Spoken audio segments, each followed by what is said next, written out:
हे पहा मित्रांनो, आपण शेतकरीत म्हणून स्वतःला कमी समजू नका, कारण काही दिवसातच शेतकरी राजा होणार आहे. कारण शेतीकडे फिरण्याचं सगळ्या तरुण वर्गाने दुर्लक्ष केले का, तर शेती परवडत नाही. शेतकरी म्हणले की बरेच प्रॉब्लेम येतं. पण असा विचार करू नका. पहिलं शेतकरी खूप माल काढायचा रानातून, धान्य एवढं निघायचं की त्याला विकायचं किती ठेवायचं किती कळत नव्हतं. घरात जागा नसायची धान्य ठेवाय. पण आता जो तो शेतकरी स्वतःला खायापुरतंच धान्य कमवायला लागलाय. तर पाहू शकतात काही दिवसातच धान्याचे बाजार वाढत असते.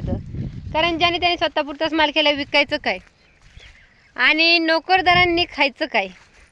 त्याला 3 टाईम खायचं म्हणल्यावर शेतकऱ्याकडून माल घेतल्याशिवाय मार्ग नाही. ते काय किती पैसा कमवला तरी पैसा काय देऊन खाऊ शकत नाहीत. त्यामुळे त्यांना 3 टायमाला आपल्याकडूनच आपण जे कमवतोय तेच लागणार आहे.